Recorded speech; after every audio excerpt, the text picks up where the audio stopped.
جو ہر دوسرے دن D G I S P R آ کے رو رہا ہوتا ہے 5th جنریشن وار، یہ اصل میں ہے کیا؟ اس نے بھی نہیں بتایا۔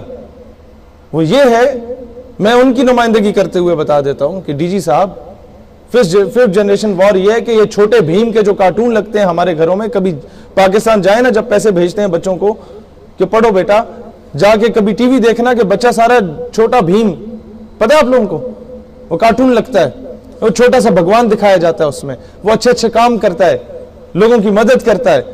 تو جب بچہ پھر دکان میں جاتا ہے نا بازار میں، تو اسی چھوٹے بھیم کے، ان ہندوؤں کے بھگوان کے وہ چھوٹے چھوٹے کارٹونز بنے ہوئے ہوتے ہیں پینسل ربڑ شارپنر پہ، اور ڈیکوریشن پیسز ہوتے ہیں۔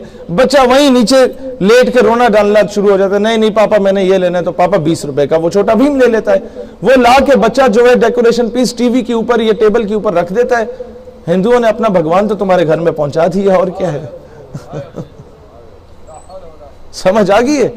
یہ ہے 5th جنریشن وار۔ دشمن میں یہ سکت نہیں ہے کہ ابھی وہ ہماری جیسی نیوکلیر پاور پہ آ کے دھماکہ کر دے، دھاوے بولتے، نہیں، وہ آپ کے کلچر پہ اٹیک کر رہا ہے۔ اپنی شادی بیاہ کے فنکشنز میں کبھی عورتوں والی سائٹ پہ جا کے دیکھ لو، ایسی ایسی پنڈ دیہاتوں میں بھی، وہ ایک بار میں جانا پڑا، میں بڑا کھل کے بات کرنا چاہوں گا کیونکہ میں وہ تو نہیں ہوں اتنا بڑا علامہ تو ہوں نہیں کہ مجھے وہ پابندیاں مجھ پہ حاوی ہیں۔ میں بلانے گیا جب خواتین کو کہ جناب آئیں، ابھی واپس چلے جاتے ہیں، تو ادھر جب میں دیکھا تو نظر اٹھانے کے قابل نہیں رہا۔ میں نے کہا یار یہ پنڈ دیہات کی حالت ہے تو شہر کی کیا حالت ہوگی؟ وہ ساڑیاں، وہ سارا کچھ، حقیقت خرافات میں کھو گئی، یہ امت روایات میں کھو گئی۔ وہ آپ کے کلچر پہ اٹیک کر چکے ہیں۔ حل کیا ہے؟ اب حل کی طرف آتے ہیں۔ اس سے پہلے سب لوگ آ کے رونا روئے کہ یہ ہو گیا وہ ہو گیا، میں آپ کو حل کی طرف لاتا ہوں۔ دوستانی زی وقار، حل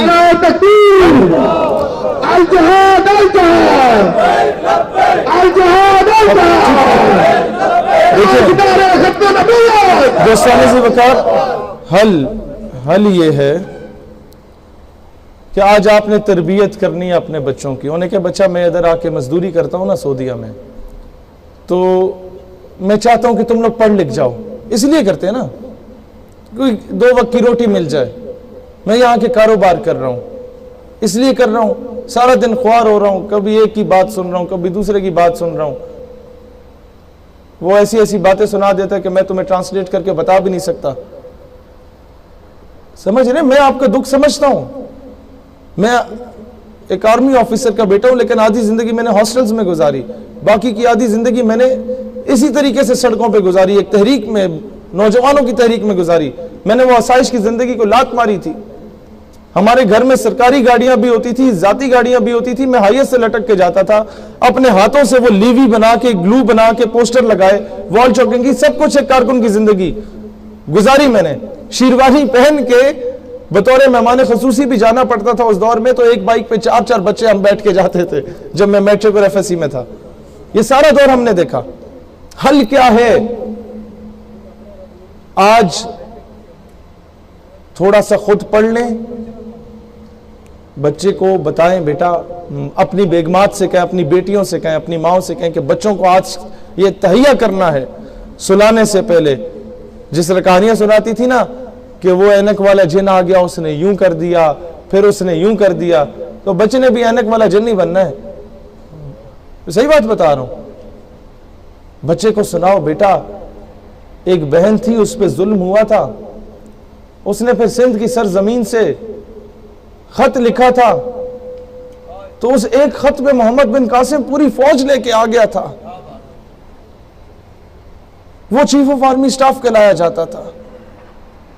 اگلے دن سلانے سے پہلے بچے کو کہو کہ بیٹا، ایک طارق بن زیاد ہوا کرتا تھا، جسے دنیا کور کمانڈر طارق بن زیاد کہتی تھی۔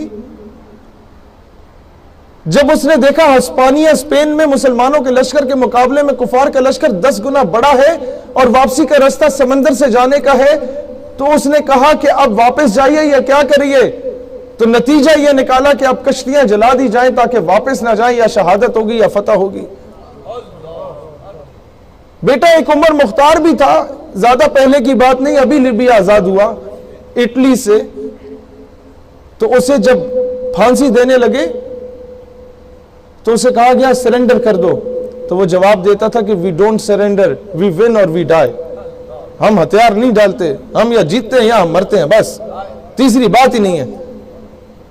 پھر بیٹے کو بتاؤ، بیٹا ایک صلاح الدین ایوبی بھی تھا کہ شام سے مسلمانوں کا قافلہ گزر رہا تھا تو سلیبی جنرل نے اس قافلے کو روک کے مسلمانوں کو تذلیل کا نشانہ بنایا اور کہا کہ کہاں ہے تمہارے نبی محمد، بلاؤ انہیں اپنی مدد کے لیے۔ تو جب صلاح الدین ایوبی تک یہ بات پہنچی، وہ مسلمانوں کا چیف آف آرمی سٹاف تھا، وہ غیظ و غضب سے کھڑا ہو گیا، پھر اللہ کی بارگاہ میں گیا اور کہا اے اللہ میں دعا کرتا ہوں مجھے تب تک موت نہ دے جب تک میں یہ دو کام نہیں کرتا۔ نمبر 1، جب تک میں اس پاکستان کا مطلب کیا ہے؟ جب تک کشمیر بنے گا، شہر سے ابھی قدم بڑھائے۔ ایوبی رحمت اللہ علیہ، اس نے اللہ سے دعا کی اللہ دو کام میں نہیں کرتا جب تک مجھے موت نہ دے۔ نمبر 1، جب تک میں بیت المقدس فلسطین کو فتح نہیں کرتا، قبلہ اول کو، اور نمبر 2، جب تک میں اس گستاخ سے بدلہ نہیں لیتا۔ تو ایوبی رحمت اللہ علیہ جب بیت المقدس کو فتح کیا، آپ کو پتا ہے اسلام از دا موسٹ پیسفل ریلیجن، ایک انسان کا قتل پوری انسانیت کا قتل ہے، اسلام امن کا درس دیتا ہے۔ ایوبی نے سارے سلیبی جرنیلوں کو لائن میں بٹھا کے پانی پلایا کہ میں اپنی امان میں لے لوں، لیکن ایک جگہ ہے ناموس رسالت جہاں پہ اسلام پھر غیرت کا درس دیتا ہے۔ جب اس سلیبی جرنیل کو دیکھا جس نے بے ادبی اور گستاخانہ الفاظ استعمال کیے تو انہوں نے کہا کہ تو وہ تم تھے جس نے کہا بلاؤ اپنے نبی محمد کو، لو دیکھو رسول اللہ نے اپنے خادم کو بھیج دیا، اپنے غلام کو بھیج دیا۔ اگلے دن سلانے سے پہلے بیٹے کو بتاؤ کہ بیٹا ایک نور الدین زنگی بھی ہوا کرتا تھا کہ جو گستاخان رسول اللہ علیہ السلام کے قبر مبارک تک جا کے حضور علیہ السلام کے جسد مبارک، جسم مبارک کو وہاں سے کہیں اور لے کے جانا چاہتے تھے، منتقل کرنا چاہتے تھے،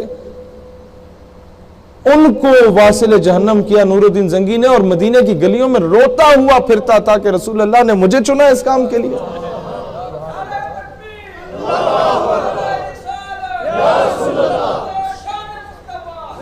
تو پھر بچہ جب بڑا ہو نا، کوئی تھوڑا سا بولنا سیکھ جائے، اسکول گوئنگ ہو، تو ٹیچر پوچھتی ہے ہر بچے سے کہ بیٹا تم کیا بننا چاہتے ہو؟ بچہ کہتا ہے میں انجینئر بنوں گا، میں ایسٹروناٹ بنوں گا، میں ڈاکٹر بنوں گا۔ تو اپنے بچوں کو اس قابل بناؤ، اتنا ان کو ٹرین کر دو کہ ٹیچر پوچھے بچہ کیا بننا چاہتے ہو تو بچہ بولے madam I want to become chief of army staff. تو میڈم کہ بیٹا اچھا تو you want to become general Musharraf? تو بچہ بولے no ma'am I want to become general Nuruddin Zangi, I want to become general Salahuddin Ayubi, I want to become General Tipu Sultan and Muhammad bin Qasim.